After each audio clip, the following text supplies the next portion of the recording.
जय Hind, Vande Mataram. Alcohol research group के वरिष्ठ वैज्ञानिक ली एन केस्टूटस कहते हैं, एक समय ऐसा आता है जब एल्कोहल एनोनमस की मीटिंग में जाने वाला इंसान अपने चारों ओर बैठे लोगों को देखकर सोचता है कि अगर ये सारे लोग शराब छोड़ सकते हैं तो भला मैं क्यों नहीं छोड़ सकता। लोगों के समूह में बैठकर अपने अनुभव बांटने की प्रक्रिया में अनोखी शक्ति होती है। अकेला इंसान विपरीत परिस्थितियों में खुद पर विश्वास रखने में नाकाम हो सकता है, पर जब वे एक समूह का हिस्सा होता है, तो विश्वास रखना आसान हो जाता है। एक समूह मिलकर किसी भी अकेले इंसान की गलत धारणाओं और मान्यताओं को समाप्त कर सकता है। समूह से विश्वास पैदा होता है। एक दिन अल्कोहल एनोनमस की मीटिंग समाप्त होने के बाद जब जॉन वहां से निकल रहा था, तो मैंने उससे पूछा, तुम पहले भी अल्कोहल एनोनमस के सदस्य रह चुके हो, पर फिर भी तुमने दोबारा शराब पीना शुरू कर दिया था, लेकिन दूसरी बार यहाँ लौटने पर ऐसा क्या हुआ जो तुम अपनी लत पर काबू पाने में सफल हो गए? इस सवाल के जवाब में उसने मुझे बताया, ट्रक से टकराने वाली उस दुर्घटना के बाद मैं दोबारा यहाँ मीटिंग में आने लगा। एक दिन मीटिंग समाप्त होने के बाद कुर्सियां समेटकर रखने के लिए उन्हें कुछ लोगों की मदद की जरूरत पड़ी। मैंने मदद करने के लिए हाथ उठाया। ये कोई बड़ा काम नहीं था और केवल 5 मिनट में ही सारी कुर्सियां समेटकर एक कोने में रख दी गई। लेकिन उन 5 मिनटों में सिर्फ अपने बारे में नहीं सोच रहा था, बल्कि कुछ ऐसा कर रहा था जो दूसरों के लिए महत्वपूर्ण था। इससे मुझे एक किस्म की खुशी मिली। मुझे लगता है कि ये भावना ही मुझे एक नए रास्ते पर ले आई। पहली बार मीटिंग में आते समय मैं इसके लिए पूरी तरह तैयार नहीं था, लेकिन मीटिंग में शामिल होने के बाद जब मैं घर लौटा तो मैं विश्वास करने के लिए तैयार था। डंगी को बुकानेर्स के कोच के पद से बर्खास्त हुए 1 सप्ताह हो चुका था। एक दिन उन्हें अपने फ़ोन की आंसरिंग मशीन पर करीब 15 मिनट लंबा एक मैसेज मिला। ये मैसेज इंडियाना पेलिस कोल्ट्रस टीम के मालिक का था। उनकी टीम के पास पेटोन मैनिंग नामक एक खिलाड़ी था, जो एनएफएल का सर्वश्रेष्ठ क्वार्टरबैक माना जाता था। इसके बावजूद उस वर्ष कोल्ट्रस टीम का प्रदर्शन बहुत ही खराब रहा था। टीम के मालिक ने डंगी से कहा कि वे बार-बार हार का सामना करके थक चुका है और अब उसे डंगी की मदद चाहिए। डंगी इंडियाना पेलिस पहुंच गए और कोल्ट्रस टीम के प्रधान कोच का पद संभाल लिया। डंगी ने वहां जाकर भी उसी मूलभूत योजना को लागू किया। उन्होंने कोल्ट्रस टीम के खिलाड़ियों को उनके पुराने इशारों की मदद से नई क्रियाओं को आदत बनाने के लिए प्रशिक्षित किया। इसके बाद पहले खेल सत्र में कोल्ट्रस ने 10-6 से जीत हासिल की और टीम को प्ले-ऑफ के लिए चुना गया। इसके अगले सत्र में वे 12-4 से जीते, लेकिन केवल एक खेल के कारण सुपर बोल में प्रवेश नहीं पा सके। डंगी एक बार फिर प्रसिद्ध होने लगे। देश भर के अखबारों और टीवी चैनलों में उनके चर्चे होने लगे। डंगी की प्रसिद्धि का आलम ये था कि देश के कोने-कोने से लोग उसी चर्च में प्रार्थना के लिए आने लगे, जिसमें डंगी प्रार्थना करते थे। डंगी के बेटे भी कोल्ट्रस के लॉकर रूम और मैदान के किनारे अक्सर नजर आते रहते थे। वर्ष 2005 में डंगी के बड़े बेटे जेमी ने फ्लोरिडा के एक कॉलेज में दाखिला लिया। हालांकि डंगी को सफलता तो मिल रही थी, लेकिन पुरानी समस्या कायम थी। कोल्ट्रस टीम ने पूरे खेल सत्र में अनुशासन बरकरार रखा और अच्छा खेल दिखाया, पर प्ले-ऑफ का समय आते ही उन पर तनाव हावी हो गया और वे डंगी द्वारा सिखाई आदतों को अचानक भूल गए। डंगी के अनुसार पेशेवर फुटबॉल में सफल होने के लिए सबसे जरूरी चीज है विश्वास। कोल्ट्रस टीम विश्वास बनाकर रखना तो चाहती थी, पर जब भी तनाव बढ़ता था, तो इसके खिलाड़ी वापस अपनी पुरानी आदतों की ओर मुड़ जाते थे। कोल्ट्रस ने वर्ष 2005 के नियमित खेल सत्र के 12 मैचों में जीत हासिल की और 2 मैचों में उन्हें हार का सामना करना पड़ा। कोल्ट्रस के इतिहास में यह उनका सबसे अच्छा साल रहा। फिर एक दुर्भाग्यपूर्ण घटना घटी। क्रिसमस के 3 दिन पहले देर रात टोनी डंगी के घर का फ़ोन बजा। उनकी पत्नी को लगा कि शायद टीम के किसी खिलाड़ी का फ़ोन होगा, इसलिए उन्होंने फ़ोन उठाकर डंगी के हाथ में पकड़ा दिया। पर फ़ोन किसी खिलाड़ी का नहीं, बल्कि एक अस्पताल की नर्स का था। उस नर्स ने डंगी को बताया कि आपके बेटे जेमी को आज शाम अस्पताल लाया गया था। उसकी गर्दन पर गहरे निशान थे। जेमी की गर्लफ्रेंड को वह अपने अपार्टमेंट में बेल्ट के सहारे छत से लटका हुआ मिला। उसे तुरंत अस्पताल ले जाया गया, जहां उसे बचाने की सारी कोशिशें नाकाम रही और उसकी मृत्यु हो गई। डंगी का बेटा जेमी मर चुका था। क्रिसमस के दिन पादरी डंगी के घर आए। उन्होंने बताया कि तुम सबकी जिंदगी अब पहले जैसी कभी नहीं हो पाएगी, लेकिन फिलहाल तुम जो भी महसूस कर रहे हो, वह समय के साथ गुजर जाएगा। इस घटना से डंगी और उनके परिवार को गहरा सदमा पहुंचा। अब डंगी को मानसिक रूप से इस स्थिति से निकलने के लिए कहीं और मन लगाने की जरूरत थी। उनकी पत्नी और टीम के खिलाड़ियों ने उन्हें काम पर लौटने के लिए प्रोत्साहित किया। बेटे के क्रियाक्रम के कुछ ही दिनों बाद डंगी एक बार फिर मैदान पर लौट आए। आगे चलकर उन्होंने अपनी किताब में लिखा, उन सबके प्यार और सहारे ने मुझे भाव विभोर कर दिया। जब भी कठिन समय आया, एक टीम के तौर पर हम सबने एक दूसरे को सहारा दिया। उस समय मुझे उन सबके सहारे की सबसे ज्यादा जरूरत थी। उस वर्ष उनकी टीम प्ले-ऑफ मैच में हार गई और उस खेल सत्र से बाहर हो गई। उस दौर में टीम का हिस्सा रह चुके एक खिलाड़ी ने मुझे बताया कि डंगी को उस दुर्भाग्यपूर्ण घटना से गुजरते देखकर हम सबके अंदर कुछ बदल सा गया था। इस दुखदाई समय में हम सब किसी न किसी तरह अपने कोच की मदद करना चाहते थे। ये कहना गलत होगा कि एक जवान बेटे की मौत से फुटबॉल के खेल पर नकारात्मक असर पड़ सकता है। हालांकि डंगी हमेशा कहते थे कि उनके लिए उनके परिवार से अधिक महत्वपूर्ण और कुछ नहीं है। पर कोल्ट्रस के खिलाड़ी बताते हैं कि जेमी की मौत के बाद जब वे अगले खेल सत्र की तैयारी कर रहे थे, तो एक बड़ा बदलाव आया। फुटबॉल कैसे खेला जाए, अब इसे लेकर डंगी के पास एक अलग ही किस्म का दृष्टिकोण था। टीम ने खुद को पूरी तरह डंगी के हवाले कर दिया और आखिरकार खिलाड़ियों में विश्वास बढ़ गया। नाम न लिखे जाने की शर्त पर कुछ खिलाड़ी उस समय के बारे में बात करने को तैयार हो गए। उनमें से एक ने बताया कि उस समय खेल सत्र के दौरान मेरे दिमाग में अक्सर सैलरी और कॉन्ट्रैक्ट के विचार चलते रहते थे। पर जब कोच डंगी अपने बेटे का क्रियाक्रम करके मैदान पर लौटे तो उनका दुख कम करने के लिए मैं कुछ भी करने को तैयार था। मैंने खुद को पूरी तरह उनके हवाले कर दिया। एक अन्य खिलाड़ी ने बताया कि कुछ लोगों को दूसरों को गले लगाना पसंद होता है, पर मैं उन लोगों में से नहीं हूँ। मैंने तो पिछले 10 सालों में कभी अपने बेटों तक को गले नहीं लगाया।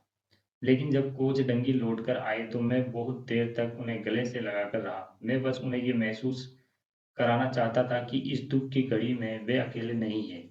हम सब उनके साथ हैं।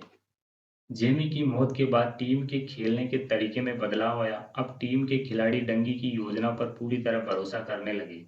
मैदान पर अभ्यास करने से लेकर सन 2006 का खेल सत्र शुरू होने तक टीम पोल्ट्रस ने हर मैच बहुत ही ध्यान लगाकर और अनुशासित होकर खेला। एक अन्य खिलाड़ी ने कहा, फुटबॉल की अधिकतर टीमें असल में टीम की तरह नहीं होती।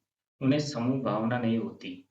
वे बस एक दूसरे के साथ काम कर रहे होते हैं। लेकिन उस साल हम एक असली टीम बने, जो वाकई अद्भुत अनुभव था। कोच ने एक चिंगारी सी लगाई थी, पर वह सिर्फ उन्हीं तक सीमित नहीं थी। उनके वापस आने के बाद ऐसा लगा जैसे हम सब एक दूसरे पर विश्वास करने लगे हैं। ऐसा लग रहा था जैसे अब हम एक साथ खेलना सीख चुके हैं। कोल्ट्रस टीम को अपने जीतने की काबिलियत पर और डंगी की योजनाओं पर विश्वास तब हुआ जब एक दुर्भाग्यपूर्ण घटना घटी। पर ऐसा विश्वास कई बार बिना किसी दुर्भाग्यपूर्ण घटना के बगैर भी पैदा हो सकता है। वर्ष 1994 में हार्वर्ड यूनिवर्सिटी में एक शोध किया गया। इसमें ऐसे लोगों का अध्ययन किया गया था जो अपने जीवन को पूरी तरह से बदलने में सक्षम थे। शोधकर्ताओं ने पाया कि इनमें से कुछ लोग ऐसे थे जिन्होंने किसी दुर्भाग्यपूर्ण घटना के बाद अपनी आदतों को पूरी तरह बदला और एक नए रूप में लोगों के सामने आए। आमतौर पर इसमें तलाक या कोई जानलेवा बीमारी होने जैसी घटनाएं शामिल थी। कुछ लोगों ने अपने किसी करीबी दोस्त या रिश्तेदार को किसी दुर्भाग्यपूर्ण घटना से गुजरते देखकर ये बदलाव किया था। जैसे कोल्ट्रस के खिलाड़ियों ने डंगी को देखकर खुद को बदल लिया। हालांकि अनेकों लोग बगैर किसी दुर्भाग्यपूर्ण घटना के ही अपने अंदर बड़े और बेहतर परिवर्तन लाने में कामयाब हुए हैं। ये लोग स्वयं को बदलने में इसलिए सफल हो सके क्योंकि वे ऐसे किसी न किसी समूह का हिस्सा थे जो स्वयं को बदलना आसान बना देता है। शोधकर्ता से बातचीत के दौरान एक महिला ने बताया कि उसकी जिंदगी तब बदली जब उसे एक मनोविज्ञान की कक्षा में जाने का मौका मिला। वहाँ उसे कुछ बेहतरीन लोग मिले। उस समूह का हिस्सा बनने के बाद उसके लिए खुद को बदलना बहुत आसान हो गया। एक महिला के अनुसार उस समूह ने सचमुच मेरे लिए संभावनाओं का दरवाजा खोल दिया। अब मैं पुरानी बातों को और कहीं नहीं कह सकती थी। अब मैं पूरी तरह बदल चुकी थी। एक अन्य इंसान ने बताया कि मैं बहुत ही शर्मीले स्वभाव का था, लेकिन मुझे ऐसे दोस्त मिले जिनके सामने भी मैं अपने अंदर सुधार लाने की कोशिश कर सकता था। वे मेरा आकलन करते थे, पर मुझे नीचा नहीं दिखाते थे। पहले जब मैं कहीं बाहर जाता था तो आत्मविश्वास से भरा होने का नाटक करता था, पर अंदर से मुझे ऐसा लगता जैसे मेरे अंदर जरा भी आत्मविश्वास नहीं है। पर अपने दोस्तों के समूह के साथ अभ्यास कर अब मैं सचमुच आत्मविश्वास से भरपूर महसूस करता हूँ। अब मुझे नाटक नहीं करना पड़ता। जब लोग किसी ऐसे समूह का हिस्सा बन जाते हैं जहाँ परिवर्तन संभव लगता है, तो उनके अंदर परिवर्तन की सच्ची आस पैदा हो जाती है। ये कोई जरूरी नहीं है कि खुद में मूलभूत परिवर्तन लाने वाले लोगों के जीवन में कोई ना कोई जिंदगी बदलने वाली घटना घटी हो। कई बार समूह के माध्यम से इंसान के अंदर परिवर्तन लाने का विश्वास जगाया जा सकता है, और कई बार ऐसा भी हो सकता है कि ये समूह सिर्फ दो लोगों का एक जोड़ा हो। एक महिला ने शोधकर्ताओं को बताया, मेरा जीवन शौचालय साफ करने के काम ने बदला। आप जानना चाहोगे ये कैसे संभव हुआ? क्योंकि वह अपने इस काम के दौरान कई सप्ताह तक अपने सहकर्मियों के साथ इस विषय पर चर्चा कर सकी कि उसे अपने पति को तलाक देना चाहिए या नहीं। इस अध्ययन से जुड़े एक मनोवैज्ञानिक टॉम हेथरटन कहते हैं, परिवर्तन तब संभव होता है जब हम दूसरों की आंखों में उसकी झलक देख लेते हैं, क्योंकि तब हमें यह विश्वास हो जाता है कि परिवर्तन संभव है। हम यह नहीं जानते हैं कि विश्वास कैसे काम करता है। ये कोई नहीं बता सकता कि उस महिला को मनोविज्ञान की कक्षा में मिले समूह ने अलग नजरिया कैसे दिया, या डंगी के बेटे की मौत के बाद कोल्ट्रस की टीम अचानक एकजुट होकर कैसे खेलने लगी। अनेकों लोग अपने दोस्तों से अपने दुखी वैवाहिक जीवन के बारे में बातचीत करते हैं, लेकिन वे सब तलाक नहीं लेते। ऐसी कितनी ही टीमें होंगी जिन्होंने अपने कोच को किसी दुखदाई समय से गुजरते देखा होगा, पर हर टीम में बदलाव नहीं आता। लेकिन हम ये जानते हैं कि लोगों को इस बात पर विश्वास होना चाहिए कि परिवर्तन संभव है, तभी वे आदतों को परिवर्तित करने में सफल हो सकते हैं। एल्कोहल एनोनिमस जैसे समूह इंसान को यही विश्वास रखना सिखाते हैं। यहाँ लोग एक साथ इकट्ठा होकर एक दूसरे की सहायता करते हैं। यही वे प्रक्रिया है जिसने एल्कोहल एनोनिमस को इतना बड़ा सफल ऑर्गेनाइजेशन बनाया है, क्योंकि समूह में रहने से विश्वास करना आसान हो जाता है। जेमी की मृत्यु के 10 महीने बाद सन 2006 का फुटबॉल सत्र शुरू हुआ। इसमें कोल्ट्रस का प्रदर्शन अद्वितीय रहा। उन्होंने 9 मैच जीतकर 12-4 के स्कोर के साथ इस सत्र का अंत किया। इसी सत्र में उन्होंने अपना पहला प्ले-ऑफ जीता और बाल्टीमोर रेवन्स की टीम को हराकर डिवीजनल का खिताब भी जीता। अब वे कॉन्फ्रेंस चैंपियनशिप खेल रहे थे और उस सुपर बोल से बस एक कदम दूर थे, जिसमें डंगी को 8 बार सिर्फ असफलता हाथ लगी। यह मैच 21 जनवरी 2007 को हुआ। विपक्षी टीम ने इससे पहले भी 2 बार कोल्ट्रस को हराकर उनका सुपर बोल में जगह बनाने का सपना नेस्तनाबूद किया था। ये टीम थी न्यूजीलैंड पेट्रियाट्स। हालांकि कोल्ट्रस ने खेल की शुरुआत दमदार ढंग से की, लेकिन पहला हाफ टाइम आते-आते टीम के रूप में उनका प्रदर्शन फिर एक बार कमजोर पड़ने लगा। अधिकतर खिलाड़ी या तो गलती करने की चिंता से ग्रस्त थे, या सुपर बोल में जाने को लेकर इतने उत्साहित हो चुके थे कि खेल पर ध्यान केंद्रित नहीं कर पा रहे थे। वे अपनी आदतों पर निर्भर न रहकर हर चीज से पहले सोच विचार करने लगे।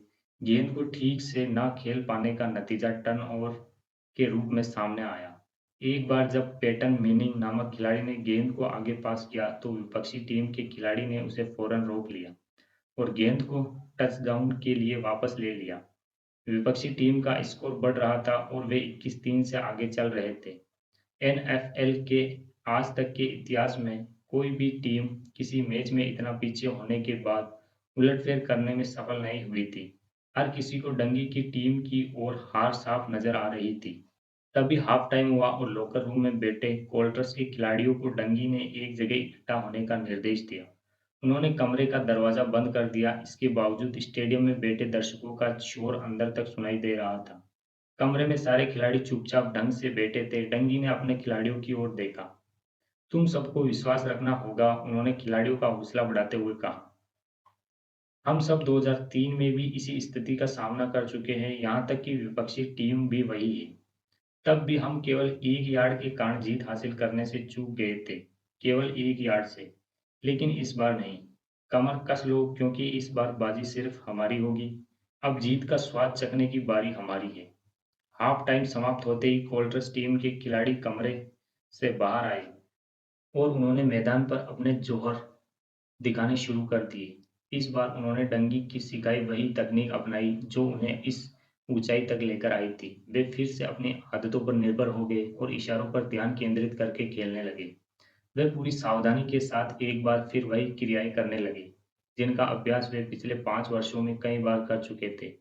ये क्रियाएं करना अब उनकी आदत बन चुका था। विपक्षी टीम के खिलाड़ी मैदान पर 14 प्ले और 66 यार्ड दूर ओपनिंग ड्राइव पर थे। उन्होंने टचडाउन स्कोर किया। इसके बाद एक बार फिर गेंद उनके पास आई और अगले 3 मिनटों में उन्होंने फिर से स्कोर किया। जय हिंद, वंदे मातरम, धन्यवाद।